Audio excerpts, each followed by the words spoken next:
मैं उस middle class family से हूँ जहाँ हमारे लिए ना हमारे मम्मी पापा को हक करना बहुत बड़ी बात है। और यार मम्मी पापा ना गुरूर है हमारा, और मम्मी पापा का गुरूर है हमारे बढ़िया बढ़िया मार्क्स। कॉलेज में ना मेरी एक दोस्त थी, ठीक है, उसने ना अपने बाल सी ग्रीन कलर के करा रखे थे और मैं कसम से बता रही हूँ बहुत मस्त लगते थे उसके बाल। तो मुझे लगा कि मुझ पे भी बहुत अच्छे लगेंगे। तो एक दिन ना मैंने अपनी मम्मी से पूछ लिया कि मम्मी मैं अपने बाल हरे या लाल करा लूं क्या? तो मम्मी पहले तो बोली कि हैं क्या क्या करा लूं? ओह बाल मम्मी बाल, वो आजकल लड़कियां ऐसे यहाँ तक रंग कराती हैं ना, हरे लाल पीले, तो मैं भी ऐसे करा लूं क्या, रेड ग्रीन टाइप्स का कुछ? फिर आया मम्मी का क्लासिक जवाब कि ये सब अपने घर जाके करना और बाकी जाके अपने पापा से पूछ ले, मुझे नहीं पता। अरे यार मतलब हद है। एक तो पहले ये बताओ कौन से घर की बात कर रहे हो आप? ये मेरा घर नहीं है क्या? इसी तरह उस दिन मम्मी की उस बात पर ना मैं थोड़ी सी इरिटेट तो हुई थी, मगर अब वो किस्सा याद करती हूँ ना तो हंसी आती।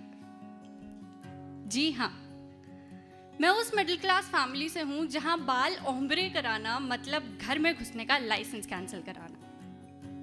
मैं उस मिडिल क्लास फैमिली से हूँ जहाँ पुरानी टी शर्ट का ना पोचा बन जाता है और बॉर्नविटा का डब्बा खत्म हो जाए तो वो दालें रखने के काम आता है।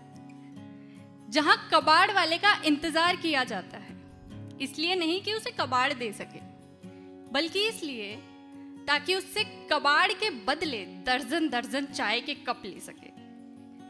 हमारे यहाँ ना टी और स्नैक्स नहीं होते, हमारे यहाँ होते हैं चाय और बिस्कुट, और हमारे यहाँ होते हैं मम्मी और पापा। हमारे यहाँ मॉम और डैड नहीं होते। मैं उस मिडिल क्लास फैमिली से हूँ जहाँ हमारे लिए ना हमारे मम्मी पापा को हक करना बहुत बड़ी बात है। और यार मम्मी पापा ना गुरूर है हमारा, और मम्मी पापा का गुरूर है हमारे बढ़िया बढ़िया मार्क्स। तो 10th में ना जब मेरे 10 CGPA आए थे तो घर वालों ने ना पूरे पड़ोस में रसगुल्ले और गुलाब जामुन बांटे थे। तो उस वक्त ना रिश्तेदारों की सांसों में जाने वाली हवा में ये बात फैल गई थी कि ये लड़की हमारा नाम रोशन करेगी। अब देखो, नाम रोशन करना था, ठीक है, तो साइंस ले ली। फिर 12th में जब 93% आए ना, तब तो घर वाले खुशी से मतलब पागल ही हो गए थे, क्योंकि दिल्ली यूनिवर्सिटी में एडमिशन हो गया था मेरा। अब हम लोग ना बेसिकली रोहतक से हैं, यानी हरियाणा से। तो कॉलेज के लिए दिल्ली शिफ्ट होना था मुझको, पर शिफ्ट सिर्फ मुझको होना था, सारे घर वालों को नहीं। तो दिल्ली शिफ्ट होने से पहले ना पापा एक दिन मुझे रोडवेज वाली बस से दिल्ली लेकर गए थे। वैसे कायदे से तो उसे बस नहीं जहाज कहना चाहिए, क्योंकि हरियाणा रोडवेज की बस थी और हरियाणा रोडवेज की बस भैया चलती नहीं है, उड़ती है। खैर, मैं और पापा पहुंचे कश्मीरी गेट। तो दिल्ली बस अड्डे से हमने मेट्रो ली और हम पहुंचे यूनिवर्सिटी कैंपस। और पापा ने ना मुझे पूरा रूट समझाया कि आना जाना कैसे है, पूरा फुल। और पापा ने मुझसे कहा भी कि निधि अच्छे से देख ले, समझ ले कि कैसे आना जाना करना है, क्योंकि आगे चलकर जब तू दिल्ली से घर आएगी, घर से वापस दिल्ली जाएगी, तो घर वाले तेरे आगे पीछे ड्राइवर थोड़ी ना बने रहेंगे कि तुझे बार बार कोई लेने जाए, कोई छोड़ने जाए। और वैसे भी ये सारी चीज़ें तो बेसिक होती हैं, ये तो हर इंसान को आना चाहिए, और कोई बहुत बड़ी महाभारत नहीं है, सिंपल है, तू 1-2 बार में सीख जाएगी। अगर सादे शब्दों में कहूँ तो मेरे पापा ने ना लाइफ के हर मोड़ पर मुझे एक चीज सिखाई है कि बेटा सेल्फ डिपेंडेंट बनना है, पापा की परी नहीं बनना। उस दिन दिल्ली से वापस आते टाइम वापसी में बस अड्डे पहुंचकर मैं और पापा कुछ खाने के लिए रुके, और पापा ना यूं ही मुझसे कुछ बातें करने लग गए। Now look, this is not normal, okay, क्योंकि हमारे यहाँ पापा लोग हमसे यूं ही बातें नहीं किया करते। तो पापा मुझसे बोले कि निधु,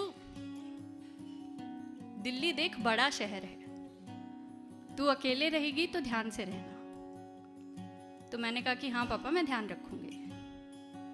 फिर पापा बोले कि अच्छा वैसे ये अमिताभ बच्चन तेरे ही कॉलेज से पढ़े हुए हैं ना? तो मैंने कहा कि हाँ पापा मेरे ही कॉलेज से पढ़े हुए हैं, और बल्कि और भी बहुत सारे सेलिब्रिटीज हैं जो मेरे कॉलेज से पढ़े हुए हैं। फिर पापा थोड़ा सा मुस्कुराए। फिर पापा बोले कि हाँ हाँ कॉलेज तो अच्छा है तुम्हारा, देखा था मैंने आज, और दिल्ली यूनिवर्सिटी है भाई, अच्छा तो हो गई। दिल्ली यूनिवर्सिटी में एडमिशन लेना कोई हंसी खेल थोड़ी ना है, पसीने निकल जाते हैं बच्चों के। फिर पापा एकदम से बोले कि वैसे एक बात तो है, आज मैंने देखा कि तुम कॉलेज जाने वाले बच्चों के ना पहनने ओढ़ने के तरीके भी बदल ही जाते हैं। तुम्हारे कॉलेज के बैग्स देख लो कैसे अलग अलग स्टाइल के आ रहे हैं। हमारे टाइम पे तो सिंपल कपड़े का झोला उठाकर चल दिया करते थे हम। फिर मैं हंसने लगी और मैंने पापा को एक्सप्लेन करते हुए कहा कि हाँ पापा वो किताबें कम लेकर जानी होती है ना, तो ऐसे छोटे छोटे बैग्स होते हैं सबके। फिर पापा ने एक ड्रामेटिक सा पॉज दिया और बोले कि जो भी है तू अपना ध्यान रखियो, तेरा जो मन करे ना तू वो पहनियो, तेरा जो मन करे तू वो खाइयो, अगर पैसे की जरूरत पड़े तो मुझे तुरंत बताना, और जरूरत का सामान खरीदने में ना कभी कंजूसी मत करना। दिल्ली पहुंचकर जो भी तुम्हें सामान चाहिए वो सब अपनी समझ से खरीद लेना। तुम्हारी बुक्स हैं, बैग्स हैं, कपड़े हैं, जो भी कुछ है खरीद लेना। बल्कि मुझे तो लगता है कि कॉलेज जाने वाले बच्चे के पास ना एक घड़ी भी होनी चाहिए। फिर मैंने कहा कि हाँ पापा मैं ना दिल्ली पहुंचकर सब कुछ एकदम याद से खरीद लूंगी। फिर पापा अपने आप मुस्कुराने लगे। फिर थोड़ी देर बाद घर जाने से पहले पापा मुझे एक घड़ी की दुकान पर लेकर गए और वहां जाकर दुकान वाले से बोले कि भाई एक फर्स्ट क्लास घड़ी दिखा दे लड़की के लिए। और मैं इतनी खुश कि बस पूछो मत। दुकान वाले ने 6-7 घड़ियां दिखाई, मुझे 3-4 पसंद आई। अब देखो ये कहने सुनने में थोड़ा सा ओल्ड फैशन लगेगा, लेकिन मिडिल क्लास फैमिलीज में ना ऐसे मौक़ों पर हम उस चीज को फाइनल करते हैं जो हमें ही नहीं बल्कि हमारे माँ बाप को भी पसंद हो। क्या है ना, ज्यादा कुछ नहीं पर दिल को बहुत तसल्ली मिलती है ये छोटी छोटी चीजें करके। तो उस वक्त मैंने उस घड़ी पर हाथ रखा जो मेरे पापा को सबसे ज्यादा पसंद थी, और मैंने कहा कि मुझे भी यही वाली पसंद है। 2017 में घड़ी खरीदी थी, 2017। आज तक यही घड़ी पहनती हूँ। और सच बताऊं ना तो कोई नई घड़ी खरीदने का मन भी नहीं करता, क्योंकि मुझे नहीं लगता कि मेरे हाथ पर इससे बेहतर और कुछ लगेगा। ये कहने को बहुत छोटी सी बात है, लेकिन हमारे यहाँ इन छोटी छोटी बातों को ना दिल से लगाया जाता है, क्योंकि हमें ये मालूम है कि इन छोटी छोटी बातों की ना कीमत होती है, और ये कीमत ना रुपयों पैसों से कई ज्यादा है। मैं उस मिडिल क्लास फैमिली से हूँ जहाँ हम कभी खुलकर ये नहीं कह पाते कि हम अपने माँ बाप से कितना प्यार करते हैं, जहाँ हमारे माँ बाप कभी खुलकर ये नहीं कह पाते कि वो हमसे कितना प्यार करते हैं या उन्हें हम पे कितना नाज है, कितना गर्व है। जब हमारे माँ बाप को हमसे ये कहना होता है ना कि वो हमसे कितना प्यार करते हैं, तो कभी कभी वो बाजार से आते आते हमारे लिए समोसे या ब्रेड पकौड़े ले आते हैं, खुद भले ना खाते हो। कभी कभी हमारी छोटी छोटी कामयाबियों का शोर ना पूरे मोहल्ले में मचाते हैं मिठाइयाँ बांटकर। कभी कभी हमारी नजर उतारते हैं, तो कभी कभी खुद हमें मुसीबतों से जूझने के लिए कहते हैं, ताकि हमें ये बता सके कि बेटा जिंदगी में ना कुछ भी बनना, जिंदगी में कुछ भी बनना, चाहे मजदूर बनना पर मजबूर मत बनना। कभी कभी हमें देखकर यूं ही मुस्कुरा भी देते हैं, और कभी कभी यूं ही कोई घड़ी दिला देते हैं। Thank you so much everyone.